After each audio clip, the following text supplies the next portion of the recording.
بسم اللہ الرحمن الرحیم۔ السلام علیکم معزز طلباء کرام، آپ سب کیسے ہیں؟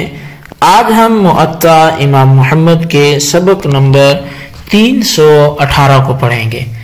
آج کے ہمارے سبق کا عنوان ہے گوشت کی عوض حیوان خریدنے کا بیان۔ آج کے ہمارے سبق کی عبارت باب شراء الحیوان باللحم سے شروع ہوتی ہے، اور آج کی ہمارے سبق کا جو باب ہے وہ اسی باب کے عنوان سے ہم نے اپنے سبق کا عنوان بھی رکھا ہے، اور اس کی جو حدیث پاک اس باب کی پہلی وہ یہ ہے کہ اخبرنا مالک اخبرنا ابو الزناد عن سعید بن المسیب قال نهی عن بیع الحیوان باللحم قال قلت لسعيد بن المسيب أرأيت رجلا اشترى شارفا ب10 شياه أو قال شاة، فقال سعيد بن المسيب إن كان اشتراها لينحرها فلا خير في ذلك. قال أبو الزناد وكان من أدركت من الناس ينهون عن بيع الحيوان باللحم، وكان يكتب في عمود العمال في زمان أبان وهشام ينهون عن ذلك. امام محمد رحمۃ اللہ علیہ فرماتے ہیں کہ امام مالک نے ہمیں ابو الزناد سے اور وہ حضرت سعید بن مسیب سے بیان کرتے ہیں کہ انہوں نے حیوان کی گوشت کے ساتھ بے سے منع فرمایا۔ کہتے ہیں کہ میں نے حضرت سعید بن مسیب سے پوچھا کہ اگر کوئی شخص 10 بکریوں یا ایک بکری کے عوض ایک اونٹ خریدتا ہے تو کیا حکم ہے؟ تو حضرت سعید بن مسیب نے فرمایا کہ اگر اس نے ذبح کرنے کے لیے خریدا تو اس میں کوئی بہتری نہیں ہے۔ ابو زناد کہتے ہیں کہ میں نے حیوان کو گوشت کے عوض بیچنے سے لوگوں کو منع کرتے پایا۔ ابان اور ہشام کے زمانے میں اس بے کی ممانعت کے احکام باقاعدہ لکھے جاتے تھے۔ اخبرنا مالک اخبرنا داود بن الحسین انہ سمع سعید بن المسیب یقول وکان من میسر اہل الجاہلیت بیع اللحم بالشاۃ والشاتین۔ امام محمد فرماتے ہیں کہ ہمیں امام مالک نے داؤد بن حسین سے خبر دی کہ انہوں نے حضرت سعید بن مسیب رضی اللہ عنہ کو کہتے سنا کہ جاہلیت کے جو اس میں سے یہ تھا، ایک یہ بھی تھا ان کے عادتوں میں سے کہ 1 یا 2 بکریوں کے عوض گوشت بیچا جاتا تھا۔ اخبرنا مالک اخبرنا زید بن اسلم عن سعید بن المسیب انہ بلغہ ان رسول اللہ صلی اللہ علیہ وسلم نہا عن بیع الحیوان باللحم۔ امام محمد رحمۃ اللہ علیہ بیان فرماتے ہیں کہ ہمیں زید بن اسلم سے یہ روایت امام مالک نے دی، اور وہ سعید بن مسیب سے خبر دیتے ہیں انہوں نے کہا کہ مجھ تک رسول اللہ صلی اللہ علیہ وسلم کی یہ بات پہنچی ہے کہ آپ نے حیوان کی بے کے گوشت کے بدلے میں بے سے منع فرما دیا۔ قال محمد وبهذا نأخذ من باع لحما من لحم الغنم بشاة حية لا يدري اللحم أكثر أو ما في الشاة أكثر فالبيع فاسد مكروه لا ينبغي، وهذا مثل المزابنة والمحاقلة، وكذلك بيع الزيتون بالزيت ودهن السمسم بالسمسم۔ امام محمد رحمۃ اللہ علیہ احادیث کے بعد موقف احناف کو لکھتے ہوئے بتاتے ہیں کہ ہم اسی پر عمل کرتے ہیں۔ جس نے بکری کا گوشت زندہ بکری کے عوض بیچا وہ نہیں جانتا کہ کیا گوشت زیادہ ہے یا بکری میں جو گوشت ہے وہ زیادہ ہے، لہٰذا یہ بے فاسد اور مکروہ ہے اور یہ کاروبار نہیں کرنا چاہیے، اور یہ بے مزابنہ اور محاقلہ کے مشابہ ہے۔ یوں ہی زیتون کی بے زیتون کے تیل کے ساتھ اور تلوں کی بے تلوں کے تیل کے ساتھ جائز نہیں ہے۔ دوبارہ ان روایات کے ذکر کرنے سے پہلے امام محمد رحمۃ اللہ علیہ نے جو عنوان باندھا وہ حیوان کو گوشت کے عوض فروخت کرنا ہے۔ اس صورت میں قیمت وہ گوشت ہوگا اور فروخت ہونے والی چیز وہ حیوان ہوگی، یعنی مبی۔ اور اگر یوں کہا جائے کہ جانور کو گوشت کے عوض فروخت کرنا تو اس صورت میں حیوان قیمت بنے گا اور گوشت جو ہے یہ فروخت کی جانے والی چیز ہوگا، مبی ہوگا۔ اس میں اگر دونوں اشیاء میں سے کوئی ایک ادھار ہو، مثلا گوشت ابھی دے دیا جائے اور حیوان کو کچھ عرصے بعد دینے کی بات ہو تو یہ بے ممنوع ہوگی۔ ہم اس کی ممانعت کی تفصیل اور جو دلائل ہیں وہ اس سے پہلے چونکہ بے سلم کے حوالے سے پڑھ چکے ہیں. تو بہرحال حیوان کی صفات کا ضبط میں لانا یہ بہت مشکل ہوتا ہے، کیونکہ ان میں کمی بیشی، اچھا برا، نرم ساخت ہونے میں برابری نہیں ہوتی. یہی ان کی حرمت کی علت ہے.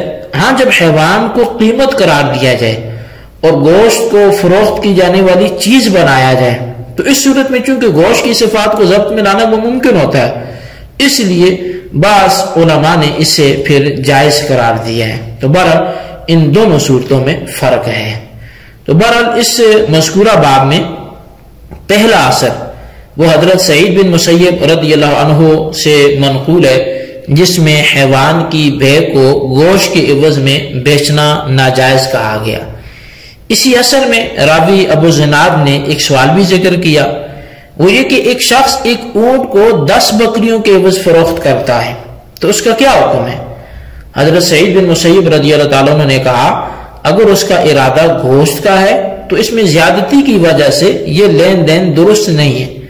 مطلب یہ ہوا کہ ایک حیوان کو 2 یا 2 سے زیادہ حیوانات کی عوض فروخت کرنا جبکہ دونوں کی جنس ایک ہو جائز ہے، کیونکہ حیوان تو تولی جانے والی اشیاء میں سے نہیں ہے اور منع کے لیے قدر و جنس دونوں کو پایا جانا ضروری ہے. اگر حیوان کی بے گوشت کے عوض میں ہو تو امام محمد رحمۃ اللہ علیہ کے نزدیک تفاضل کی وجہ سے یہ ناجائز ہے، لیکن امام اعظم امام ابو حنیفہ رضی اللہ عنہ اسے جائز کہتے ہیں. وہ فرماتے ہیں کہ اس لین دین میں اگرچہ جنس موجود ہے لیکن قدر موجود نہیں ہے، لہذا جو کمی بیشی تفاضل ہے وہ جائز ہے لیکن ادھار جائز نہیں ہے. امام محمد رحمۃ اللہ علیہ اس اثر کے تحت فرماتے ہیں جانور کی بے جب جانور کے ساتھ اور مقصد گوشت کھانا ہو تو ممنوع ہے، اگر یہ نیت نہ ہو تو جائز ہے.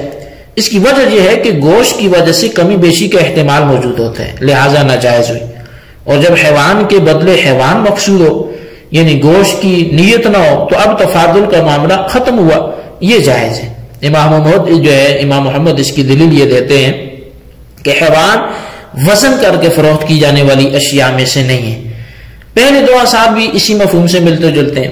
تیسری حدیث میں صاف مذکور ہے کہ حضرت سعید بن مسیب رضی اللہ عنہ فرماتے ہیں کہ نبی اکرم صلی اللہ علیہ وسلم کی روایت جو مجھ تک پہنچی اس میں آپ نے حیوان کی گوشت کے ساتھ بے کو ممنون فرمایا ہے. امام محمد رحمۃ اللہ علیہ فرماتے ہیں کہ اس پر ہمارا عمل ہے اور اس بے کو امام محمد نے مزابنہ اور محاقلہ کے ساتھ ملایا ہے. ان دونوں اقسام میں بے کا ذکر جو ہے وہ اس سے پہلے گزر چکا ہے. تو مختصر یہ کہ درخت پر لگی تازہ کھجوروں کو خشک کھجوروں کے عوض فروخت کرنا اور بالیوں میں موجود گندم کے دانے کاٹ کر ڈھیر لگے دانوں سے خریدنا یہ درست نہیں ہے کیونکہ کمی بیشی کا احتمال ہے. ان دونوں لین دین کی طرح حیوان اور گوشت کے لین دین میں بھی کمی بیشی متحقق ہوتی ہے، لہٰذا دونوں میں علت ایک جیسی ہے، اس لیے دونوں قسم کا لین دین وہ ممنوع ہے. اس سلسلے میں پہلی بات یہ ہے کہ امام محمد رحمۃ اللہ علیہ نے جو حدیث نقل کی ہے اس کے بارے میں جو ہے وہ لکھا ہے کہ یہ حدیث ضعیف ہے اور اس کی سند میں بھی جو ہے وہ صحیح نہیں ہے. امام اعظم امام ابو حنیفہ رضی اللہ کا موقف جواز کا ہے. اسی موقف کے بارے میں کہا جاتا ہے کہ یہ حدیث صحیح کے خلاف ہے لیکن یہ درست نہیں ہے. وہ یہ کہ امام ابو حنیفہ رضی اللہ تعالیٰ عنہ جواز کے قائل ضرور ہیں لیکن اس کی صورت یہ ہے کہ ہمارے احناف کے تینوں امام اس بات پر متفق ہیں کہ جن 2 اشیاء میں قدر و جنس موجود ہو ان کی باہم جو بے ہے وہ تفاضل اور ادھار دونوں حرام ہیں، اور اگر دونوں میں صرف ایک نہ پائی جائے تو تفاضل جائز اور ادھار ممنوع ہے، اور اگر دونوں مفقود ہوں تو تفاضل اور ادھار دونوں جائز ہیں.